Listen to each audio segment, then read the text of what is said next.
Acompanhe agora mais um tema doutrinário do Evangelho de Jesus.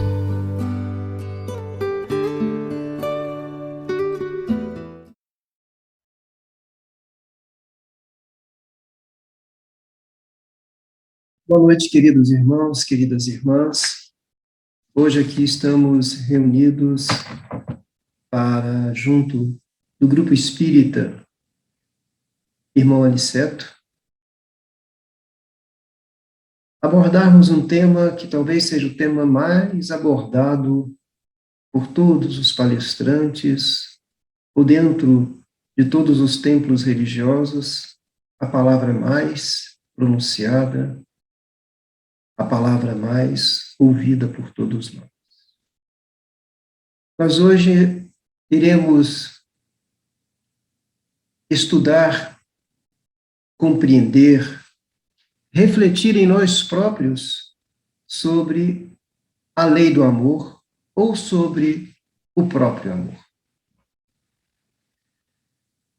O Evangelho segundo o Espiritismo, no seu capítulo 11, que se intitula Amar o Próximo como a Ti Mesmo, aborda, então, nuances dessa lei chamada a lei do amor, a qual nós gostaríamos de poder abordá-la inicialmente para que nós possamos compreender como Jesus, ao ser interpelado pelos fariseus e perguntado por um doutor da lei com a seguinte questão: Mestre, qual é o maior mandamento da lei?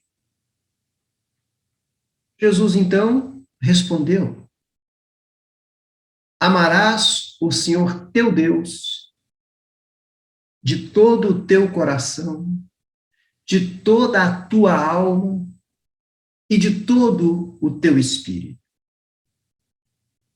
Este o maior e o primeiro mandamento.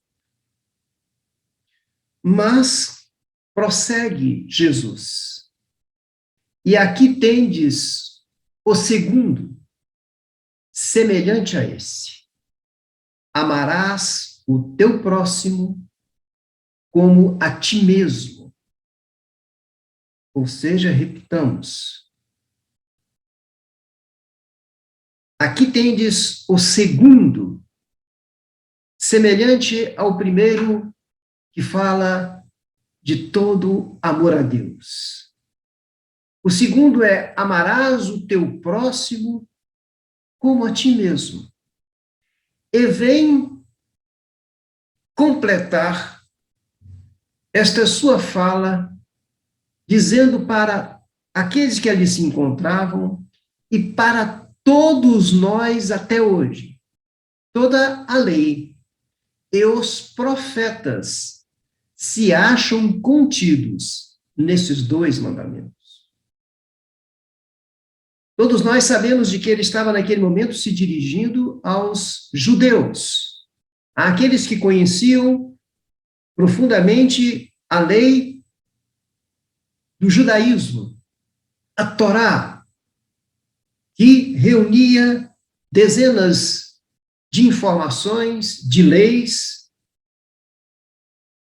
reunia todos os enunciados dos profetas, e ele então resume toda a lei e todas as profecias nestes dois mandamentos.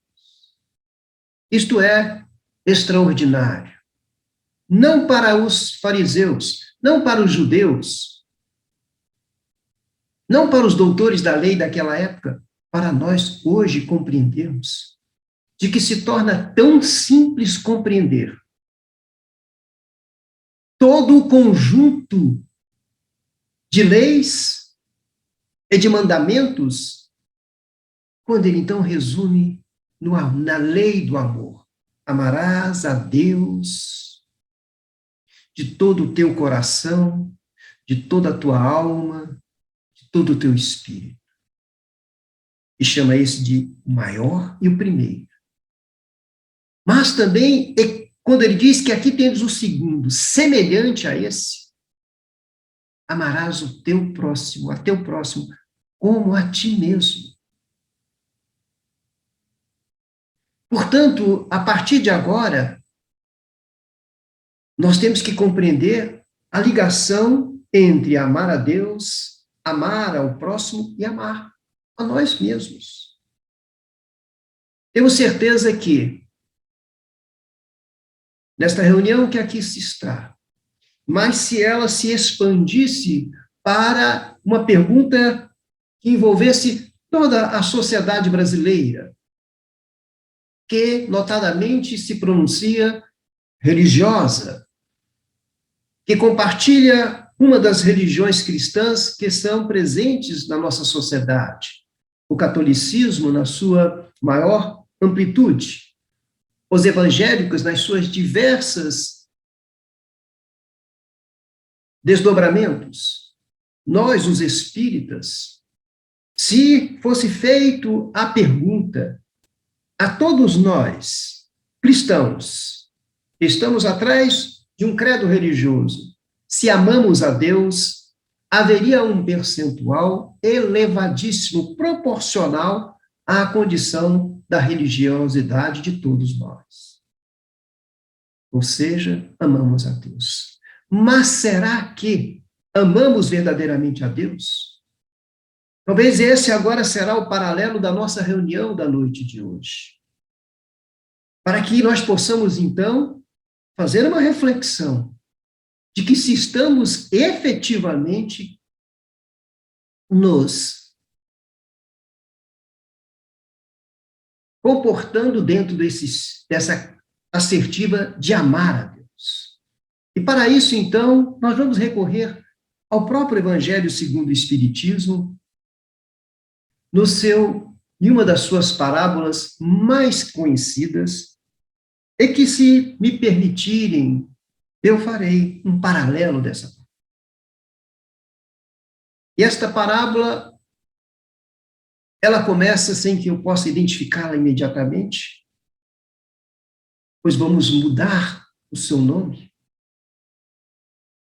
Ela começa, então, quando Jesus, também mais uma vez interpelado por um doutor da lei, vá e coloca o questionamento a Jesus. E eles gostavam de tentar colocar Jesus em situações constrangedoras. Mas como poderíamos ter isto? E este doutor da lei, então, referindo sempre a Jesus, também o chama de mestre e diz: Mestre, o que preciso fazer para possuir a vida eterna? O conceito de possuir a vida eterna seria a felicidade, alcançar os céus. Respondeu Jesus, não com uma resposta ao questionamento do doutor da lei, mas respondeu a ele com uma outra pergunta.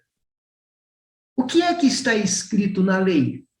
Lei esta que os doutores da lei todos conheciam, todos que professavam o judaísmo conheciam esta lei. Então Jesus pergunta a ele: o que é que está escrito na lei? O que é que o lês nela? E como ler? O doutor da lei então respondeu: amarás o Senhor teu Deus de todo o coração, de toda a tua alma, com todas as tuas forças, de todo o teu espírito, e a teu próximo como a si mesmo. Olha como o doutor da lei, ele conhecia a lei porque não tinha outra que não fosse essa, a lei maior. E Jesus, então, responde-lhe claramente: respondeste muito bem, faze isto e viverás para a vida eterna, alcançarás a felicidade. Então, ele sabia claramente de que se ele amasse a Deus, de todo o teu coração, de toda a tua alma, com todas as tuas forças, e ao próximo como a ele mesmo, ele alcançaria. Mas aquele homem, querendo então parecer que era um homem justo, mas querendo novamente colocar Jesus numa condição ofensiva a ele, pergunta a Jesus: quem é o meu próximo? Então agora nós vamos contar uma história para poder responder a esta pergunta feita por este doutor da lei. E nós então vamos relatar uma história verdadeira que já não ocorreu há 2000 anos atrás, e vamos trazê-la para a atualidade, para os dias de hoje. Quando então um homem que fazia o serviço de vigilância, de segurança, que trabalhava em uma empresa na condição de ali estar percorrendo os seus muros internos para dar segurança àquele estabelecimento. Todos os sábados, ele então saía às 9h, 9h30, ele então passava o seu posto para o seu companheiro. Naquele dia específico era o dia em que eles recebiam os seus salários. E ele, ao receber o seu salário,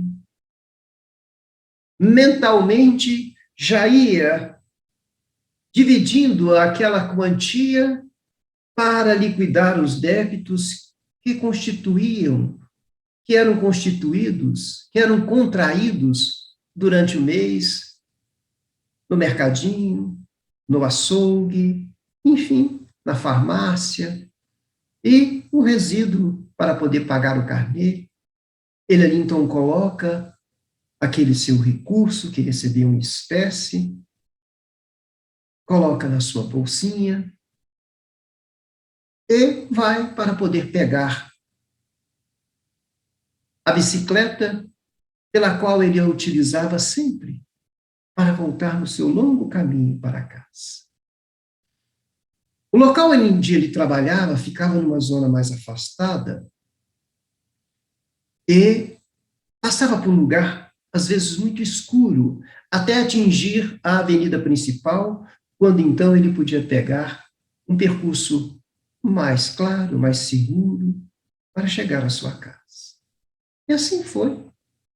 Mas, para sua surpresa, quando ele então se afasta alguns metros do seu local de trabalho, ele é então surpreendido por ladrões que o atacam, derrubam-no da sua bicicleta,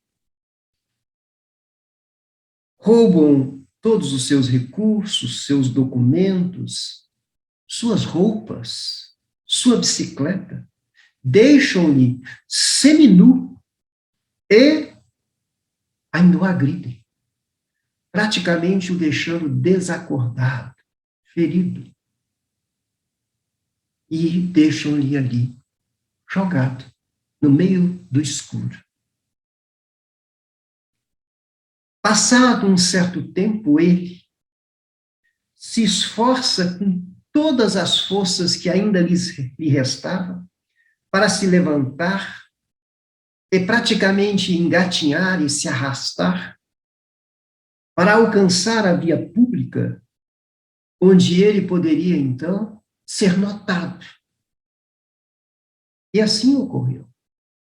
Ele chega na via pública e, logicamente, as pessoas que ali circulam, os transeuntes, os pedestres, veem-no todo ferido, seminu, alguns se afastam, mas alguns outros tocados pela piedade, tentam então, diante da necessidade de levá-lo imediatamente para um local que pudesse recebê-lo na emergência médica, tentam parar ali carros que pudessem então ajudar. Naquela época não tinha ainda o serviço que hoje estamos tendo do 192, dos bombeiros. E aí pararam o primeiro carro. Ao então abordarem o primeiro motorista, repito, o horário devia ser 10 horas, 10h30 da noite. E quem é aquele que ali vem para com seu carro novo? E uma dessas pessoas que quer, então, fazer ajuda, mas não dispõe de veículos, não dispõe de meios, solicita a ele, então, que socorra aquele pobre homem, dirigindo-lhe a um hospital, a uma emergência. Mas aquele homem que estava, então, acabando de sair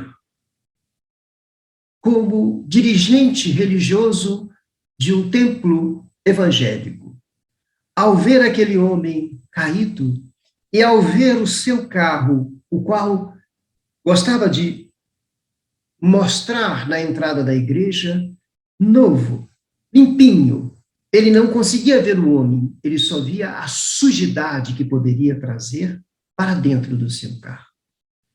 E há desculpas, então, de não poder atender, pois tinha compromissos urgentes em outro canto, vai embora. Era o pastor. E foi embora. Para um outro carro. E agora quem ali está é um diácono, um ajudante de sacerdote da Igreja Católica, que conhece toda a lei, que conhece todo o Evangelho. E quando ele, então, também é parado para solicitar a sua ajuda, e ele vê, então, o quadro, ele vê sangue, e ele diz, me perdoe, mas eu só de ver sangue desmaio. Infelizmente não poderia ajudar. Paro, então, o terceiro. E mais uma vez, aquele que é parado e é solicitado a fazer ajuda. Olha para aquele quadro. Era, então, um orador espírita, um palestrante espírita, tal qual eu, que acabava de falar sobre as mais belas palavras do Evangelho. Talvez quem estivesse falando da lei do amor. Mas quando ele vê o quadro, ele não vê o seu próximo. Ele vê complicações. Ele vê que se ele leva aquela pessoa, poderá ser envolvido como se ele tivesse o causador de todas aquelas mazelas, aquele assalto, e também vai embora sem ajudar. O grupo que ali está procurando ajudar o pobre rapaz, o pobre agredido, não sabe mais o que faz, quando então vem uma carreta que para repentinamente, e lá de cima do cavalo, chamado cavalo da carreta, desce um homem forte, que do alto viu o quadro, e grita, e questiona, por que já não ajudaram esse homem mais rapidamente? Todos procuram tentar explicar, mas ele agora só solicita ajuda. Me ajudem para colocá-lo dentro do meu caminhão. Com a sua força e a ajuda de outros, ele que se preparava para viajar, uma viagem longa, este era um carro que tinha praticamente um quarto atrás, ele não se preocupa com a sujidade, ele não se preocupa com as complicações, ele só se preocupa em ajudar. E coloca o homem lá no seu aposento, desengata o cavalo da carreta para que ele possa ter mais agilidade, pois já sabia onde ia levá-lo, numa Santa Casa. Então, rapidamente, agora com o cavalo mais ágil, chega à Santa Casa, mais próxima, a emergência mais próxima, para, o caminhão faz aquele barulho, vem então os seguranças para poder abordá-lo, para querer fazer a ficha, ele ficha depois, acuda um homem, este homem está sofrendo, ele está com dores, ele está sangrando,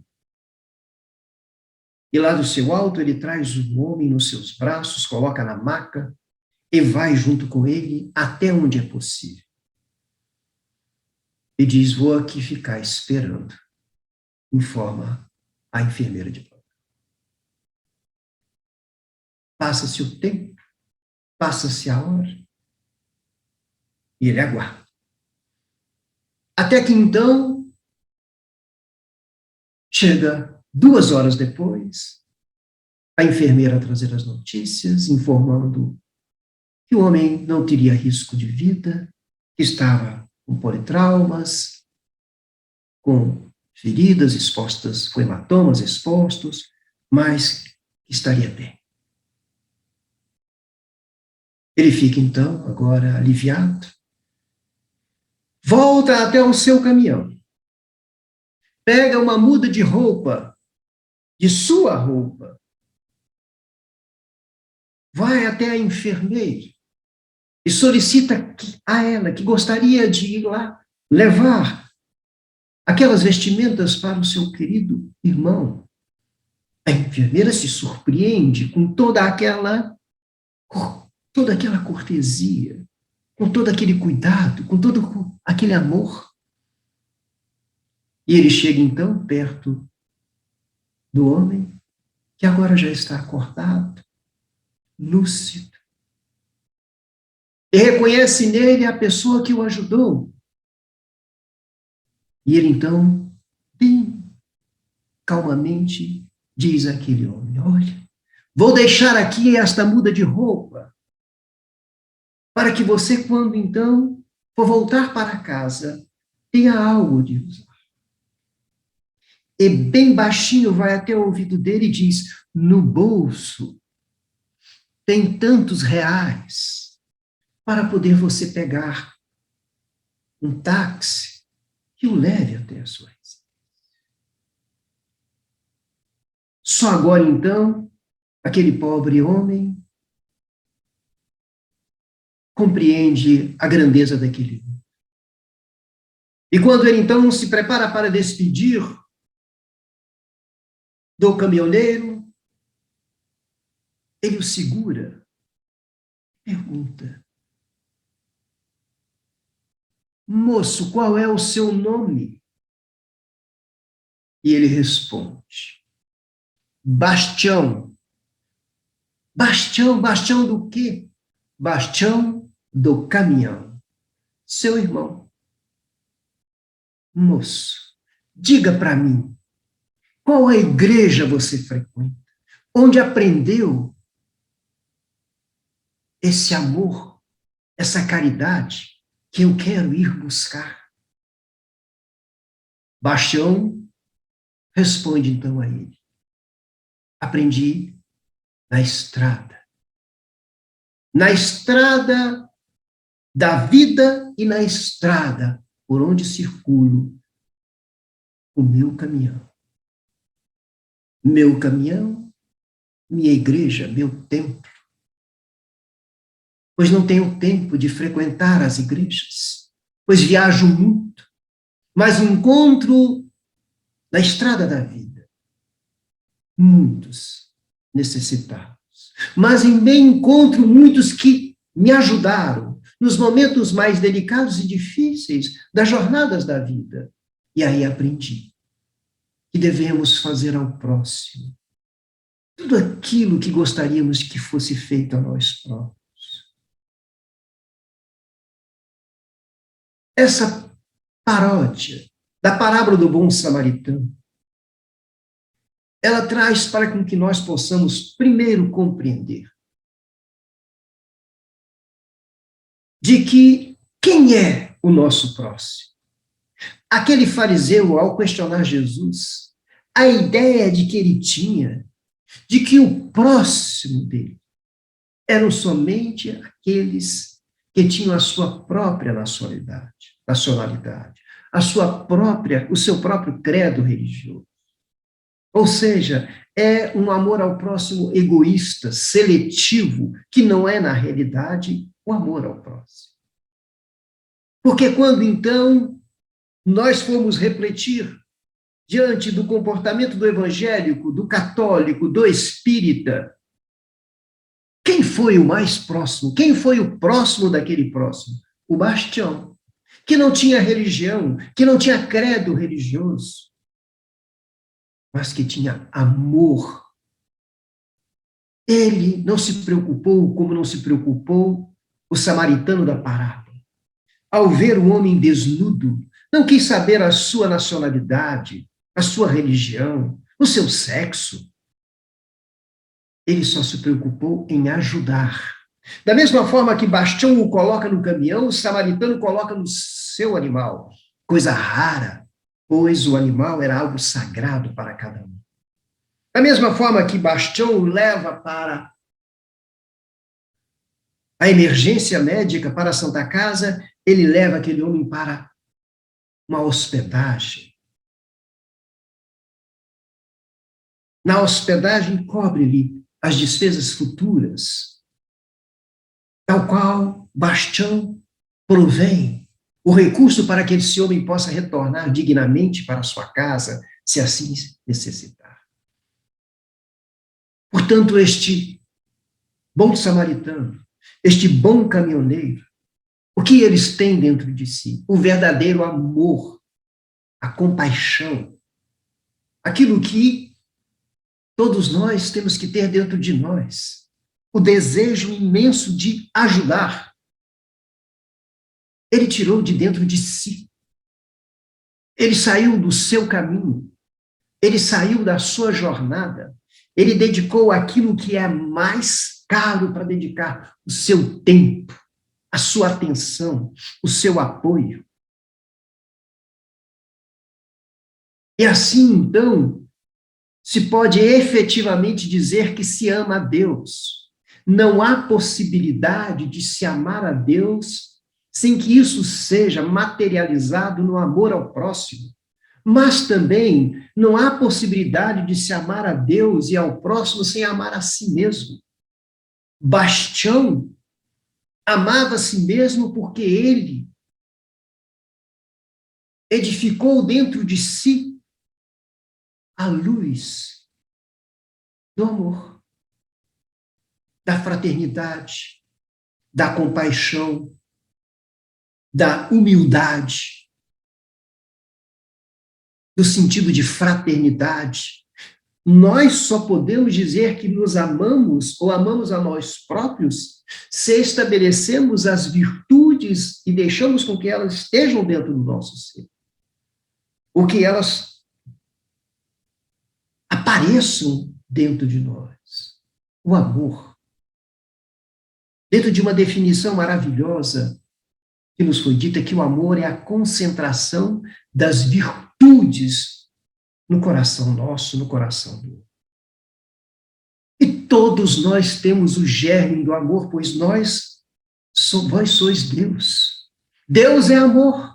Somos filhos de Deus. E o germe do amor está inserido em cada um de nós.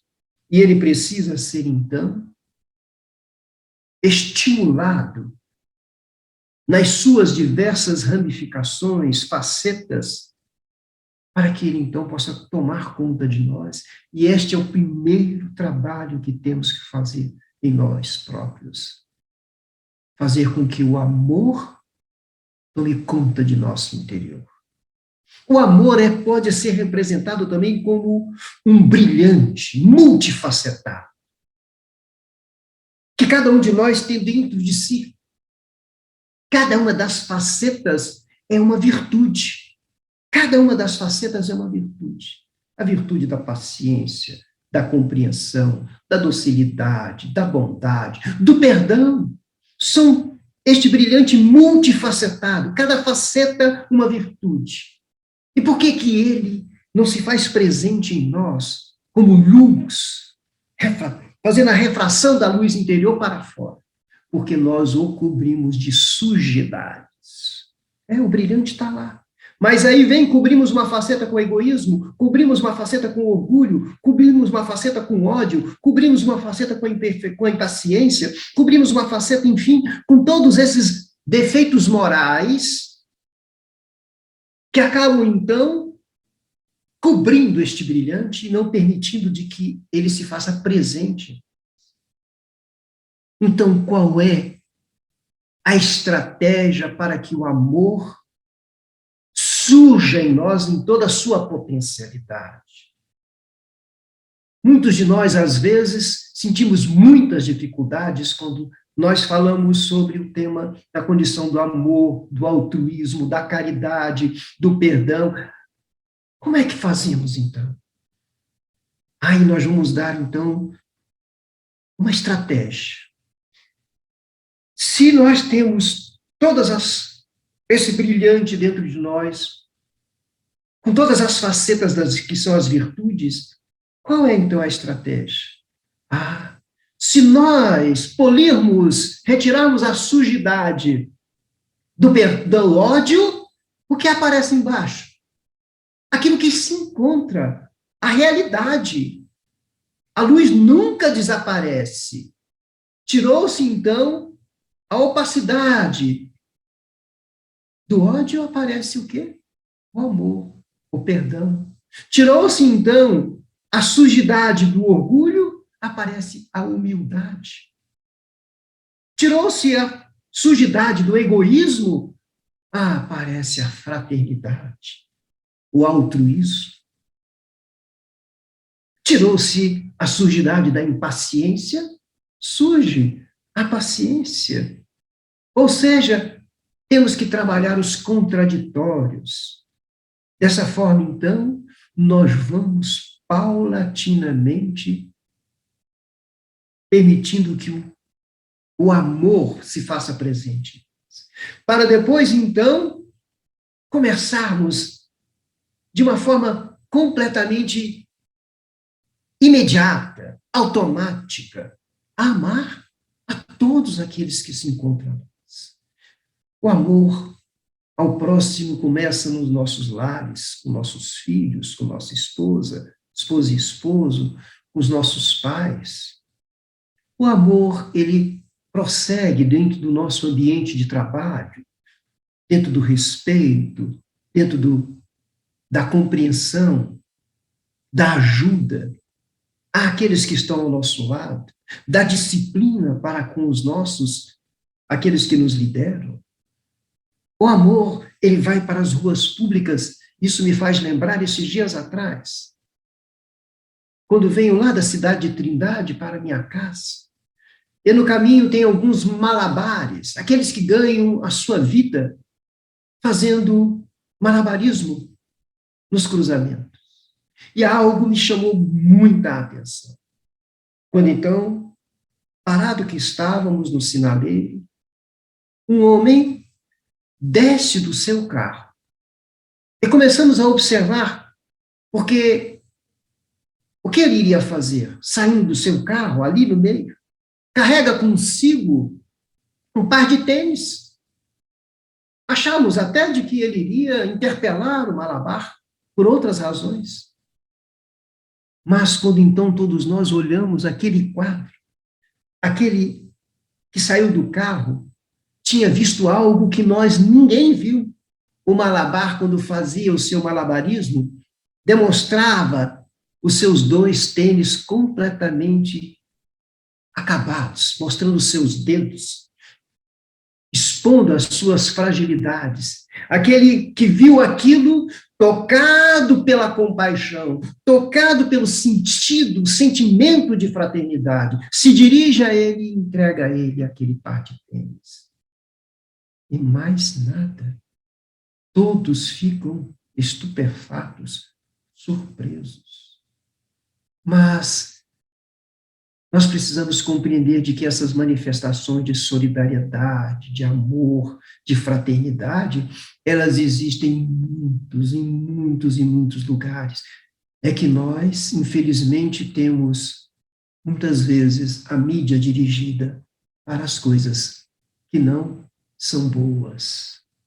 Neste momento, nesta hora, ou naquela hora das 10 horas da noite, 11 horas da noite, nós sabemos que existem equipes que estão percorrendo os lugares da cidade, indo de encontro aos nossos irmãos, que muitas vezes estão envolvidos ainda na ilusão ou na prisão da droga.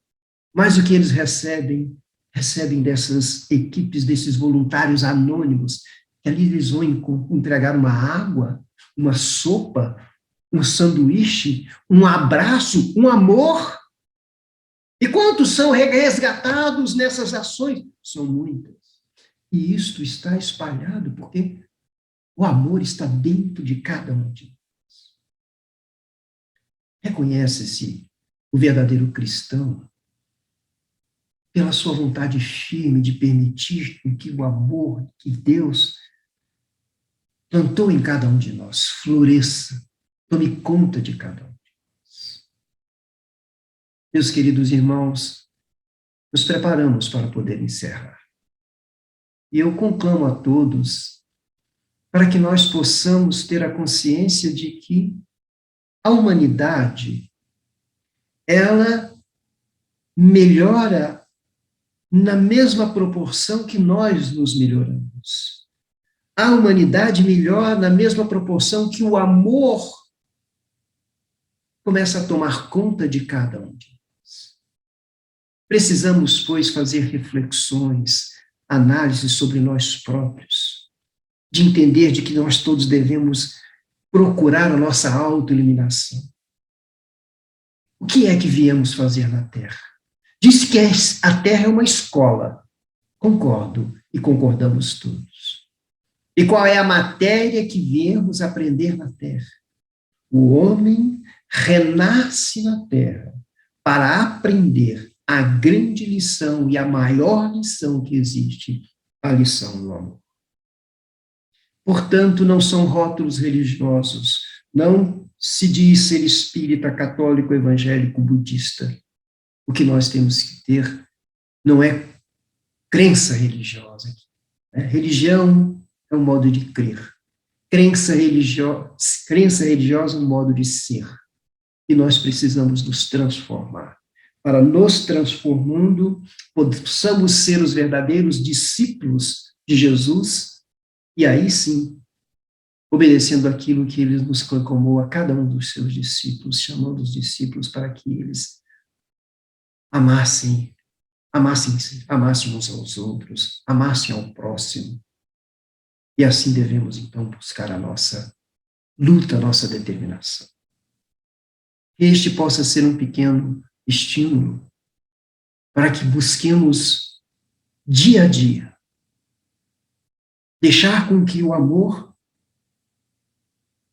apareça em nós, relembrando sempre, atrás de cada uma das nossas imperfeições, que são temporárias, estão as virtudes que são permanentes, pois elas são de Deus. Elas são frutos do amor, portanto, eternas. Que Deus nos abençoe, nos ajude nestes propósitos aqui trazidos. Um grande abraço a todos vocês e fiquem todos